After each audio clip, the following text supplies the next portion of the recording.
Thank you. Could I ask by what date will you be publishing the revised accountability arrangements? The blueprint head office structure. We've circulated a draft around the department, a draft blueprint for our organisation, and we currently have a draft of a head office version of that. Yes. But we don't. I think it's fair to say that they will be published formally because we're going through a process of consultation. I would expect them to be published formally in the next couple of months. Next couple of months. It's just, if I refer to paragraph 23, and actually 19 says the department has a track record of planning to deliver more than it can afford. Paragraph 23 comes on to that to many of the business units have not been empowered to carry out their roles. And their activities have been micromanaged by head office. Senior responsible owners have not been held to account for significant project failures. And then at paragraph 26, it goes on to introduce a revised accountability arrangements. I mean, if you look at the report, there's 4.5 pages of the report just with the headings of the different Appendix 2 of the different programmes. So there's a massive number of programmes. I think, for what it's worth, I think the department's making very good strides in the right direction, but there's a massive change programme going on. And I really have two central questions. One is what's changed with the accountability, given that the report identifies in the past our concerns on that.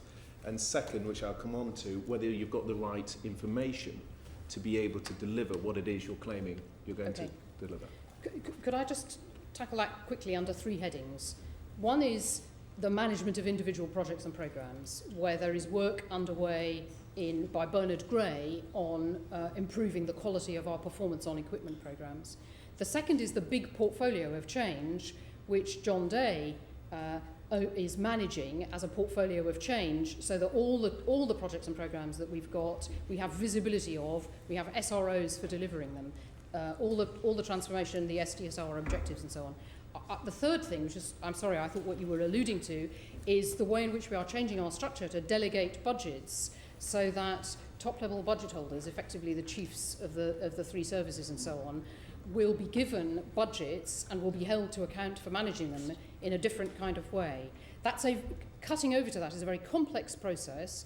We are doing it effectively in a sort of shadow form from this April with a view to actual financial changes in the systems, in the IT systems from April the following year. Sure, but what I'm really trying, you've got accountability at multiple layers.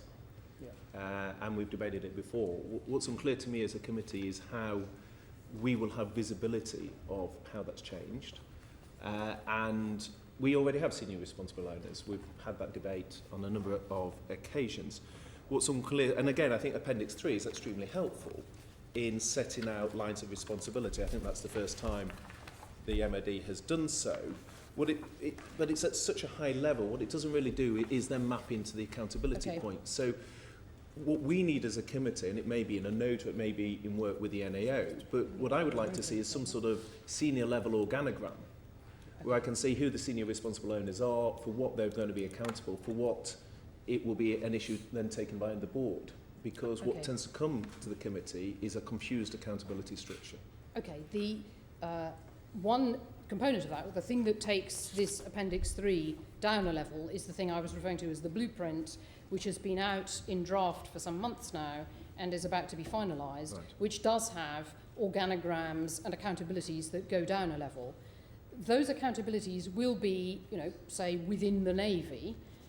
There will still be projects which cut across that, because by their nature, that's the point of projects, is that they're cross-cutting. So we can certainly let you have a copy of the blueprint when we finalise that shows you the organisation below this, but that will always have cutting across it the accountabilities for individual projects and programs. I think what we're trying to get at is that you're working very hard to try to fix this hole and you're making progress, but I'm sure you would want to, and we would certainly want you to entrench that through accountability as probably the best mechanism, and other mechanisms to ensure that it doesn't get into such a mess again, so that you don't just clear it up for it to get worse, but you clear it up and leave it cleared up.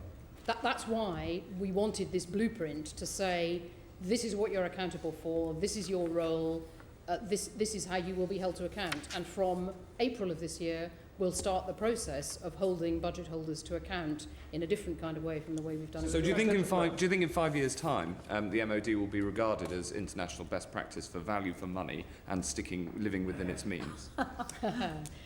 I don't make predictions, but I sincerely hope that we will be able to come back in 5 years' time and say all sorts of things no doubt will have gone not quite how we planned them to do, but that they won't have been doing what we were doing in the past, which is interfering with projects because we were having affordability problems. And international best practice? International best practice, some of that, it's sad to have to say this probably, some of it we probably are already. But there's nothing wrong with a bit of ambition. Well, no, it's just that I know this is an area where it's very difficult these are such complex programs that there are certainly already places where we are in the vanguard of best practice in project and programme. Well, perhaps I could just bring a specific to bring the example to light, because you can only hold people accountable if you give them the right information on which to hold them accountable. And the focus again of this committee is often on the big ticket procurement rather than the business as usual. And I think often there's significant waste there. I asked, and I know the NEO have started some work on this and will provide more information, but I asked a series of parliamentary questions on the defence inventory as a specific. Oh, the what, sorry? The defence inventory as a specific. Whether we're warehousing lots of kit which is no longer fit for purpose, whether we're warehousing kit that is no longer workable, that military equipment's changed, what the cost is, what the stuffing of that, and I know the NEO are looking into it. But what was interesting for me was the answer that's come back is, well, we don't hold that data centrally, so we can't at the moment answer the question. And I then look at Appendix 2, which has these change programmes. If you don't have the data, how do you then hold someone accountable for delivering on that? Okay. One of the things, and John has the history of this very well, having lived through it, one of the things that the MOD has gone through is holding all the data and things centrally and pushing out responsibility out to business units, to lots and lots of business units. At the moment, we are living with a history, and this committee has seen many examples of this, where items of business have been run by local business units using their own local business information. When you then want to try and get a picture across the department, whether it's in terms of our estates infrastructure or whether it's in terms of inventory and that kind of stuff, we don't have the information.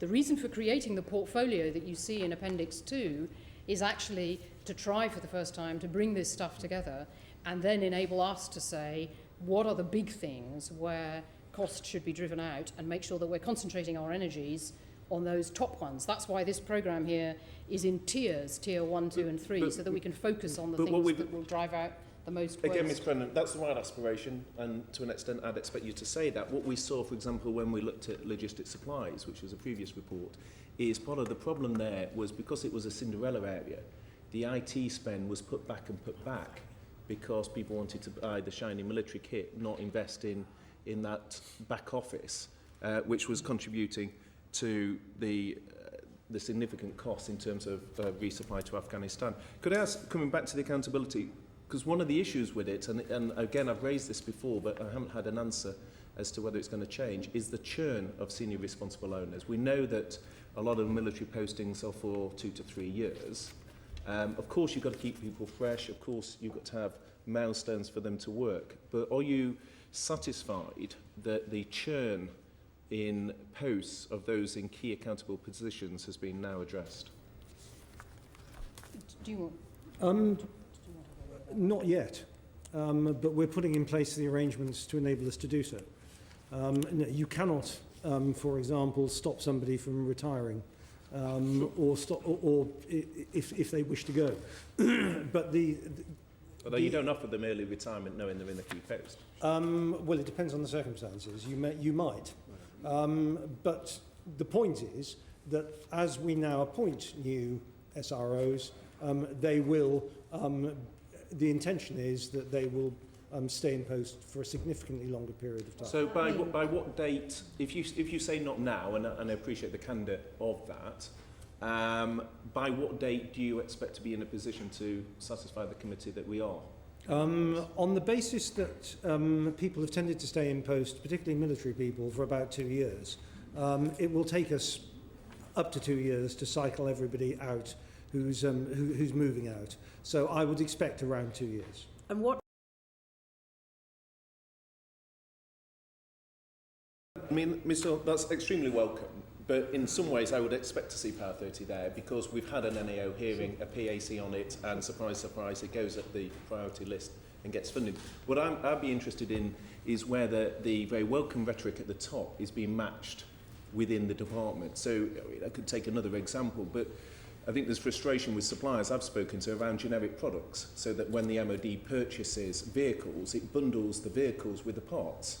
And the design authority, if I take a specific, to bring it to life, if you take Land Rover, when the parts, the after-sales parts for Land Rover was being put out to tender, the design authority to determine those parts was, surprise, surprise, Land Rover. So it makes it very difficult for SMEs to get into the market to offer much cheaper generic parts to the same standard. And so we could pick various examples. That's just a recent one that's been flagged with me. And so you get a rhetoric at the top, particularly from ministers, which is all very welcome. SMEs, we're opening up, we're going to make the tendering easier, all the things you would expect ministers to say. And it comes back to this culture point that's endemic in the report.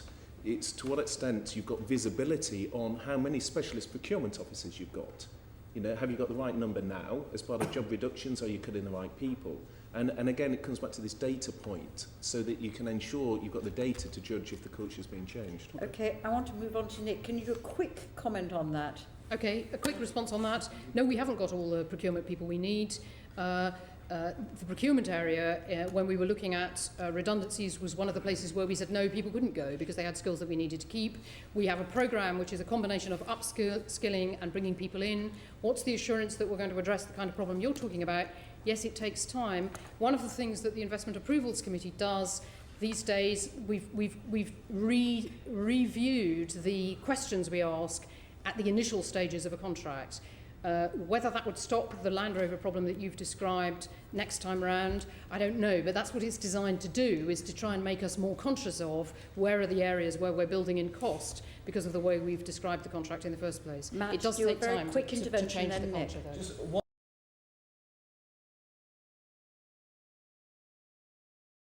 A bit puzzled as to what's new about that, because I would have thought it's always been the case that our aim is to achieve value for money, but on some occasions we have put domestic jobs as a priority. I'd have thought that's been our policy for the last however many years. I don't know that. I don't think it is a vastly So in other words, exciting change of in direction. answer, Okay. coming back, it's as before. Well, it's to be honest. John Thompson is shaking his head. I mean, we're just nearly trying to get the white paper set out a strategy, precisely how that differed from what went before. There is a factor which you need to take into account, which is the so-called question of sovereignty, over which there is Can you be a bit louder? a judgment to be made about to what degree do we need to keep sovereignty and to what degree does it not play into the procurement issue. So in relation to the specific, there was a very, very clear value for money case in relation to the Mars tankers for going overseas. It was significantly different in financial terms. And so you've got a range of factors that drive you to a value for money conclusion. It's not just about money. There are a range of other factors that you can bring to the table in judging value for money. And But I'm what's sure different? In. So there's no management consultancy whatsoever within that contract. There should not be management consultancy within FATS. Well, should not no. is not the same. I mean, I had an exchange with the Department of Health where they said that they were getting their consultant costs down, but then in the footnote said their contractor costs were going up and couldn't explain what the difference. I think the point here is you give a good understanding as to perhaps this framework is getting at technical, very specialist, nuclear related and that sort of thing. That doesn't sound to me, distinguished though KPMG are, the sort of work that often KPMG would be doing. So I'm just trying to understand. They're not on. They wouldn't So be on the that's a FATS different- contract. They would be on the consultancy contract. We've not eliminated it to zero. It's down by 90%. So it's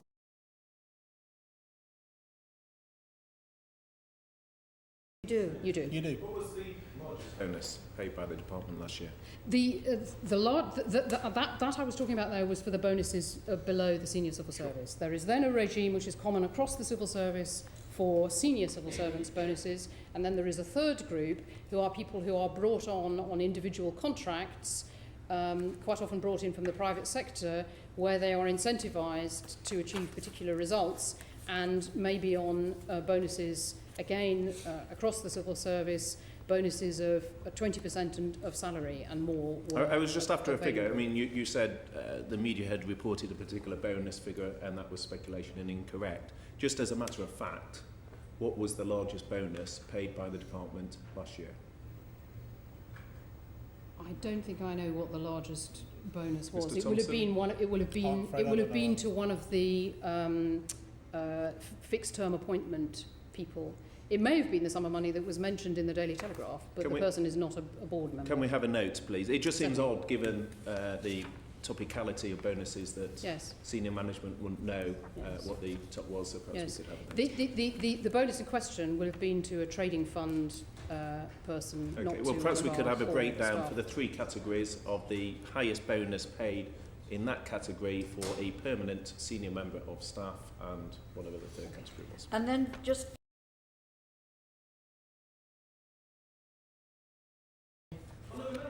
For that, has the department, I may have just missed it, but has the department published a figure as to what it believes the cost of Libya has been to the department as distinct from what it's cost HMT or reserves or wherever other money may have come from? So what the I cost, think we because did- there will have been a degradation there was of equipment, there'll have been an impact on the MOD where other parts of government haven't subsidised you as much as perhaps you would have liked. So have you got a figure as to a working estimate as to the cost of Libyan operations? We did. There was a published figure for the Mr. cost Thompson? of Libya. Secretary of State has announced regularly, quarterly, I think, to Parliament, the cost of the Libyan Well, do you know? operation. Sure, Off but the top what's of my the head, up-to-date figure? I do not know, but it's around 150 million, but we can give you a direct written answer. But the Secretary of State's been very clear about To the what that does and department. does not, to the department. Am I